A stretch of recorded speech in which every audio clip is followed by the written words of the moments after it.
Greetings and welcome back to room 303 in the Harvard Classics lecture. This is lecture number 59 from volume 8. We now turn to volume 8 in the Harvard Classics, a volume that is entitled 9 Greek Dramas. So we're going to be giving an introductory lecture here to Greek drama now, and then we will then pursue the 9 lectures to follow. Now, if you haven't done it, I recommend that you do go to learnstrong.net.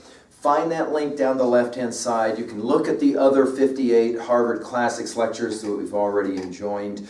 You can also take a look at the Hamilton mythology lectures there. There's a link for that. That will be significant that you have some sense of the mythology of Greek and Roman mythology, well, Greek mythology for sure with the study here. And as we think more about the relationship between, for example, these Greek plays and some of the work that we'll be studying later, like, for example, the plays of Shakespeare, for example, this will be significant. You can also find, I've given a number of other lectures on Greek drama and Greek mythology, and you can find all that at learnstrong.net as well.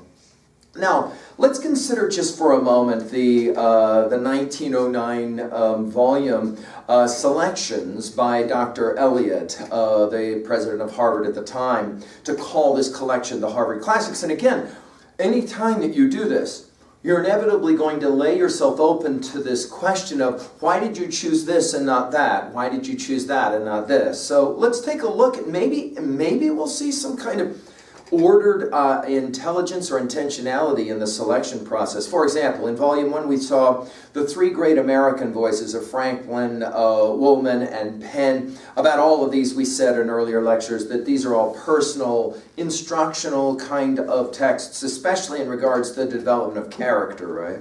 In Volume 2, we met Plato. That was our first introduction to Greek thought, and several of those dialogues. Of course, the Phaedo was there, as well as the Apology, the Crito also mentioned there. And then we looked at a couple of Stoic philosophers, in Epictetus and Marcus Aurelius. This was our first introduction as well to kind of Greek and Roman texts of philosophy. In the third volume, we then went to English prose stylists, Bacon, the prose of Milton, the Areopagitica, and several other of those texts. And then finally the religious text by Browne. In Volume 4, we then turned to the great English poet Milton, and we looked at all of his English poems, especially, of course, Paradise Lost. We gave individual lectures on each book of Paradise Lost, right? And that's really the first poetry by Volume 4 of the Harvard Classics. We're going to see a lot of poetry through the classics. In Volume 5, we turn to the greatest, maybe the greatest American prose stylist in Ralph Waldo Emerson. We looked at a number of his essays as well. And then in Volume 6, we looked at the great Robert Burns, the greatest of the Scottish poets, maybe the greatest of the Romantic poets, and his songs and poems. And then in Volume 7, which is the one that we've just finished, we looked at St. Augustine's Confessions and Kempis's Imitation of Christ. Both of these, again, are works of philosophy and theology. And now we turn to the great 9 Greek dramas.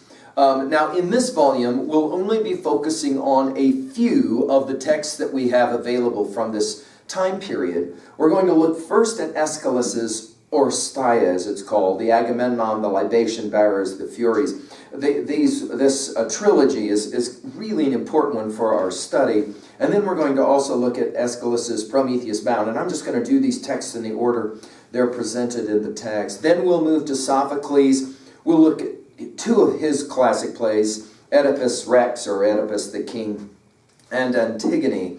I've already given lectures on those 2 plays, but I'll talk about them again specific to the Harvard Classics.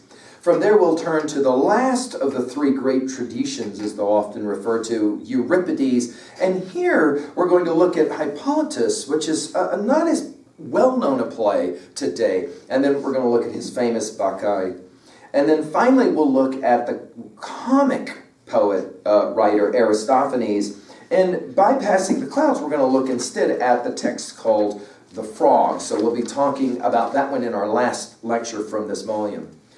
Now again, as I've said before, we're going to give 10 lectures on Greek drama. This first one, lecture number 59, is an introductory lecture to Greek drama, and while I've already done this elsewhere, I thought that it would make sense for us to review one more time several questions. You may write these down. I recommend that you do so. One, what is it? What is Greek drama? I mean, we're even talking about, like, what is it? And then secondly, how do you read it? How do you watch it? Okay, that's important. And then finally, and as you know, this is always going to be the important question for us in 303, why does it matter? I mean, why do we need to know, for example, so what, Aeschylus wrote this 3 plays called the Oresteia. I mean, who really cares? They were written like a really long time ago, right?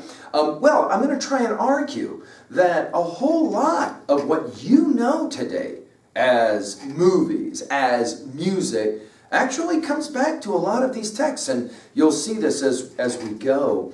The quickest way to say this, though, is we, of course, study Shakespeare today as the great British playwright, right? Hamlet produced in 1600 Common Era. And, of course, if we are studying an American thought, we almost inevitably are going to find ourselves studying Arthur Miller, for example. I've given lectures on 2 of his greatest plays, The Crucible as well as Death of Salesman. Now, there is an interesting connection between the 9 plays we're going to study here of Greek drama, to Shakespeare, to Arthur Miller and Eugene O'Neill, and of course all the great playwrights of the late 20th century and the early 21st century as well. Now, of course, let's say it out loud. We say it every one of our lectures. Everything we're saying here is built around a couple of important ideas. The first is our idea of the learning theory. We define learning in 303 as the ability to connect new information to old information in meaningful ways. So we're always trying to do that. And of course, the way we do that through reading is what we call our 3 levels of reading, where at level 1, we're simply summarizing. So for example, when we turn in our next lecture to the Agamemnon, we'll just simply ask at level 1, what is this text about? Can we briefly summarize the primary plot points? At level 2, we don't answer the question, what does this text say, but rather, what does this text mean? And it's here that we'll subdivide it to A, themes and messages, and it to B, rhetoric. Not what Aeschylus or Sophocles or Euripides say, but how they say it. For us, for example, at level 2B, we'll be spending the majority of our time concentrating on conflict. What is the central conflict? And maybe we will even ask for symbols in the text that we're looking at, okay? Finally, at level 3, we ask, how can I relate to this text in some way? And again, this is for us the important idea of learning. That ability to ask 2 questions at 3A. How do I relate this to other texts that I already know? So for example, we've studied some Shakespeare, so it's not going to shock us that when we pick up these texts, we're going to see a lot of relationships between what we're looking at in Greek drama and what Shakespeare will play in his classic texts. Especially, we will say, his tragedies as we study the tragedies. And then finally, and most importantly, I think, at 3B, we've got to ask the question, how does this relate to me? Is there any way that what's being expressed in this text somehow relates to me and the life that I now live? And I think we're going to be shocked here. I think we will. I think we will even look at these texts and go, you know, it's kind of fascinating. They're like really old texts, but they seem to speak in really interesting ways to what's happening in my own life and in the life of the world that I live in. Now, let's go ahead and take out some notes. Let's get ready to take a few notes here. This is important. Before we turn to the first of these 9 plays that are presented in this volume, we want to do a little bit of reviewing. And I know that most of this you've already been exposed to before, but I want to make sure that we're all there. So let's take some quick notes. Here we go. The background to the Greek drama and the dramatic festival called the Dionysian Festival, or the Festival to Bacchus, okay? Of course, we're going to say rough dates here. And a lot of what I'm about to present has a lot of interesting research that's going on even right now. I mean, you can Google all the things I'm about to talk about, and you will find that much of what I'm going to say has already been kind of elongated or somehow explained in much better ways. And in fact, some of even what I'm going to say easily could be contested because we're just not sure. Scholars sometimes disagree. For example, like, okay, today, right, we go to a movie. So we sit in a theater and we watch a show, right? Okay, so like, when did people start doing that? What do you mean, when did people start doing that? Well, I mean, you know, it's kind of counterintuitive to get on a Friday night, to get up off your bed, go to the show and sit in a theater with a bunch of other people, usually who are strangers. Like, what's up with that? Well, many argue that it's really kind of an early function of Greek culture, they found this really important. I mean, we're going to talk a little bit later about a philosopher named Nietzsche who said it was really important that they decided to do this. We're going to argue roughly, write it down, 700 BCE. Think about this, 300 years before Socrates dies in 399 BCE. Okay, so basically 300 years before Socrates, right? People start to get together to, especially in the spring, honor the god Dionysus, the god of, as we've said in other lectures, wine and revelry, as it's usually. Dude, what is that word revelry about? Well, it just means hooking up, okay? So in other words, there were two things that were celebrated in the spring, and one was the growing of stuff, okay, and then the other was, of course, hooking up or having sex. If you will, before MTV invented spring break, the Greeks had already done it, and probably did it with a whole lot more flair than anything that happens in South Florida or Mexico or wherever students go, okay? Now, these festivals, there's a huge debate about this, like why did they start doing this? There is an argument that says that when the Greeks began to have relationships, especially contact with the Egyptians had a similar kind of festival that was in honor to Dionysus, one of their great gods. And there's this whole thing about death, burial, resurrection, the whole notion that in the spring we plant and we pray and hope for good crops and all that kind of stuff. The life cycle of the grapevine has often been maybe associated for the Greeks with all of this. However it happened, sometime in the spring, the Greeks began to have this celebration, this festival, okay? And the early practices were kind of pretty raunchy. I mean, they would dress up in goat skins. They would wear these large false phalluses. And in fact, I mean, just for your notes, the word in Greek, tragedy, actually means goat song. And these festivals then were kind of a celebration and, of course, an opportunity, as spring break students often will report, an opportunity to kind of let go and do crazy, and it's kind of somehow okay.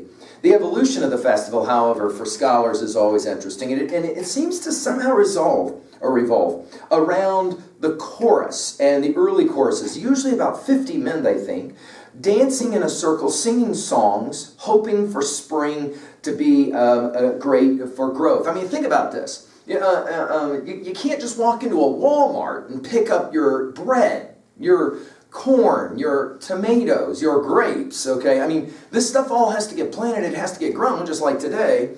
Only, of course, you're living in a different time when if this stuff doesn't grow, then we may not have anything to survive on. So there's this notion that in the spring, you're going to celebrate and the gods, and especially you're going to ask Dionysus to help that everything will grow. And so you begin to have these festivals, okay? The early songs of these 50 men, these dithyrambics as they were sometimes referred to, would culminate with a choral leader. And then we think we begin to see the beginnings, the start of what starts to look like what we understand these plays finally to kind of look like. 534 is an important date, so write that one down, BCE. 10 years, really, before Aeschylus's birth. You have Thespis, which is kind of maybe the originator of this idea of these spring celebrations. He starts to set these things up all over Greece. And then there's another a student of his or a follower of his or someone to come after him, Dionysus, who is credited sometimes with the very first of these dramas or tragedies. Again, this is kind of hard to know. Plutarch, who we'll get to actually in the Harvard Classics, he tells us in his chapter on Solon that he disapproved, the great leader, disapproved of the plays because it promoted lying, something that Socrates himself would say later. But the leader to follow, the tyrant of Athens, Pisthras, he declares a new festival treating the tragedies, okay? And he gives this equal credence to the athletic contest, which defined the Greeks. Now, we've said about Greek culture that it's pretty much defined by competition. We're going to come back to this a lot in these plays. The Greeks love the idea of competition. Many have argued this is why in the West, competition is such a huge deal for us, right? Who's the winner, who's the loser, and all of that. So, I mean, think about it this way. At Whirlwind High School, for example, you've got two interesting groups of students who sometimes come into conflict with each other, right? You have the students who decide, I'm really going to enjoy the art. So, for example, I'm going to learn how to play music, or I'm going to do, some kind of acting on the stage or whatever, okay? I'm going to write for the school annual, okay? The arts. right? And then on the other hand, you got those guys and gals who, of course, are going to define themselves through high school predominantly as what we call jocks. That is to say, they love to play sports. There seems to be kind of a tension at Worland High School between these. Sometimes, we know this is true, that, the basketball team, for example, can go to state, it's a big deal. We have musicians, for example, who go to competitions that are even regional and sometimes national. Why doesn't everybody get just as excited about that? Well, that tension that we experience today, even in our school, and of course all over America, that tension was there with Greek culture, especially once these actors were given the credence specifically that they were given. Now, Aeschylus comes along. He's probably the first of the modern, what we would call modern Greek or Athenian dramaticists, and we'll turn to him first in our next lecture. The 5th century BCE is that really it is the high water mark. We'll get to Sophocles. We've really got to probably argue that Sophocles, he did it about as well as anybody, and think about that. 500 years before Christ, okay, in the 5th century, we have these plays. There are these incredible texts. And people come in the middle of these festivals where all kind of other crazies going on, and they will sit down and they'll watch these plays. It's a fascinating thing. Well, these plays, in any kind of scholarly treatment will often say, these plays focused on things like vengeance, severe punishment, exile, death. I mean, think about how that pretty much just summarizes Shakespeare's Romeo and Juliet, doesn't it? Right? I mean, think about the significance of that. Well, let's talk a little bit about the city Dionysus, as it was sometimes referred to. 6 days. You had 3 successive mornings where 3 dramatics writers who had been selected by a jury of some kind or another is going to present a tautology. That is to say, 3 tragedies in one day, 3 tragedies, and what was often referred to as a satyr play. At the very end, you had this little kind of play that was, kind of comic, kind of for fun. It was like it was understood that the tragedies that you wrote were going to be kind of heavy and like really dramatic and all that. And then you were going to have some kind of fun at the very end with these satyr plays. Are you ready for this? You went to the movie at sunrise. No kidding, at sunrise, and you ended around noon. So you watched these plays. Just sat in a theater, open theater, and you watched these plays. The Greeks, we should point out, treated this very seriously. Okay, for them it was like, if you're a very religious person, going to a house of worship. Okay, to have a worship experience. Okay, church service or whatever. Okay, now today, we make a distinction, don't we? Think about this. We make a distinction between, for example, going to a house of worship, going to a church or whatever, and going through a worship experience, right? And that's somehow qualifiably different from going to a theater and watching a movie, right? We understand the movie is for entertainment, primarily, and the church service is for something kind of like spiritual or something like that.